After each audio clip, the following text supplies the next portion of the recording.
How are you feeling about your chances tomorrow? You mentioned the competition was tight. You're expecting a bit more of a gap because the race paces look really good from you guys so far this weekend. I mean, I hope there's a bit more of a gap tomorrow, but yeah, I think the others caught up, to roughly where we expected, maybe a little bit closer, but we certainly didn't think we were going to be half a second ahead of everybody. So a tenth and a half, 2/10 is about what we hoped, or what we expected the gap to be. But yeah, our race runs have also been a bit hard to read for everybody. Everyone's got very different tyre choices, been running different tyres in practice, so it's going to be an interesting race. But I'm confident that we've got a strong package for tomorrow. Struggling a lot, don't know why. I need to try and find some answers. What do you think you can do tomorrow? You're always stronger in races. Yeah, I think we have the car's amazing, so I have nothing to complain about. The team are doing an amazing job. Bosco's on pole by a good chunk, so no, I'm thankful for the team. They're doing an amazing job, just I'm letting them down. So. I'm happy about it. Now we need to keep working towards that direction. The new parts and the new floor this weekend definitely helped for us to be P3, but overall I'm very happy about today. Obviously got some faster cars behind you, including Lando, but can you think that you can hold on for a podium tomorrow? It's going to be tough. I think McLaren, it's an easy track to overtake on because the gradation is very high. I think McLaren will be on another planet again tomorrow. They are going to be extremely strong. Tire overheating is a big thing here, and they seem to have an advantage on that. Then it will be between the Mercedes and myself probably, and Max. And Lewis, obviously, unfortunately, he didn't have the qualifying, a good qualifying today, but I'm sure that he will be back as well, maybe with a different strategy. So we'll hopefully work as a team and see where we can end up. Right in the mix with some very quick cars, 2/10 off pole. Yeah, that's mad. Honestly, yeah, that's crazy. Very close to pole, and even to P3, I think I was 400. So when I saw that on the screen, I was a bit mad because you're thinking it's so tight, but I'm just pleased because it really shows there is potential in the car, which I believe, and I can feel I think the window is extremely narrow, but yeah, we do need these first points for the team. So looking forward to the fight tomorrow. Hey George, judging by the pace of the McLaren so far, I bet you didn't expect to be on the front row for tomorrow's race. Oh, got yourself. Got a splash of water in my face there. No, really surprised. I felt anywhere P3 to P7 was where we would end up, and to be on the front row is mega. I'm not too sure what happened to Lando. So yeah, really pleased. Going, keep my head down, keep doing my little steps here and there. Go to different tracks, try different things with my driving, with the setup, and it will keep coming. We've got some cars out of position, Pierre ahead of you, some fast cars, Max kind of towards the back of the top 10. What do you think is possible tomorrow? I think we need to focus on mainly looking at our own race. I think we have Lewis and Yuki on a much faster car behind us, which in a track like this where you can pass and the higher downforce cars will preserve better the tires. At some point they will go through, but at the same time we know how tight is the field. It will be a very important race for me to understand how the car behaves in a rear limited track. Up until now it's only been fronts. Today will be rear, so tomorrow will be rear, and it will be a big learning lesson for me. But of course, it was not easy, but definitely pleased with the P4 because it's the highest grid position for the start tomorrow so far in the season. So definitely looking forward to the race tomorrow. It feels like a podium is just within reach now. Do you think you've got the pace and the strategy to kind of go after that?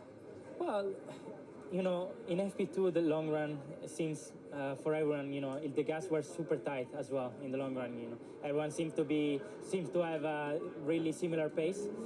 So definitely, it's gonna be extremely intense tomorrow, I think, and I think it's gonna be really important to drive well, to manage the tire well, and in order to have a better chance for the podium. But I think tomorrow, if everything goes well and I do a good job from my side, I think the podium can be possible.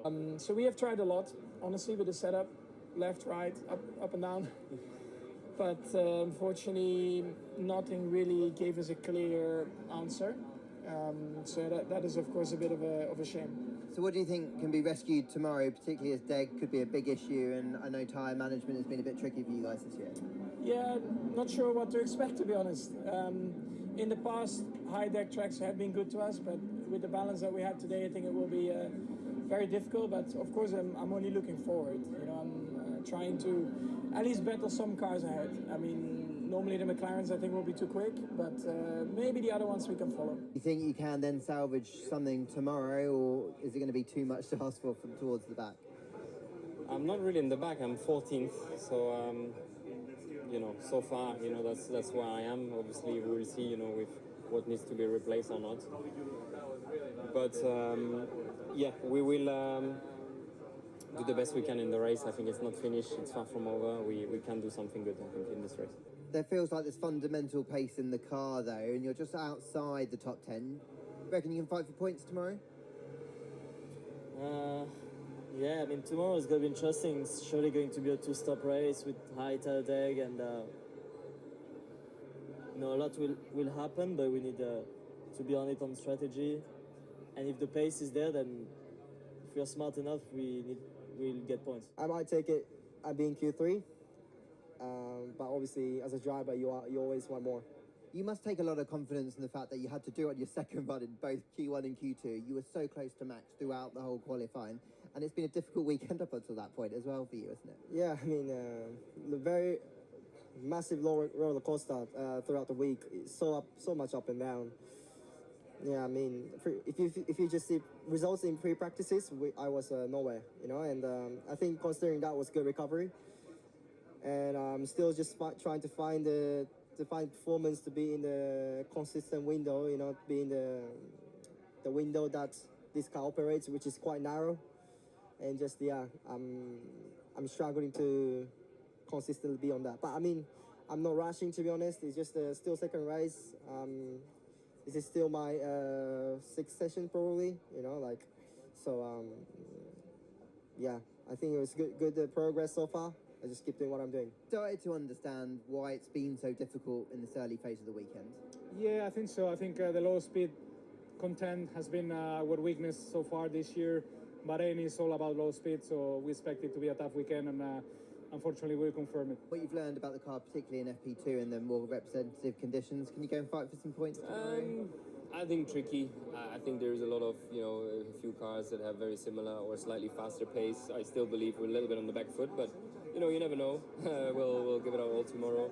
It's obviously a big, you know, tire deck race war tomorrow, and yeah, hopefully we come out okay. Best of luck, thanks. Still on the fringes of the top 10, still strong qualifying, and the car has been incredibly quick today. Yeah, exactly. You know, I think, well, we were P5 or P6 in Q1 and P5 for the most of Q2, and you know, we're in a good window, and it just shows you, you know, you just miss the ballpark that little bit, and you're out. Yeah, I appreciate it's not ideal to be overtaking cars on that outlap. So yeah. When you look at tomorrow, can you recover anything, do you think? Because you look so quick in race pace, but you're quite far back. Yeah, I think we had the strongest race pace in the midfield on Friday, and yeah, at least it's not Japan. You can overtake here, you can do different strategies, so let's wait and see. But yeah, it hasn't been the smoothest qualifying session.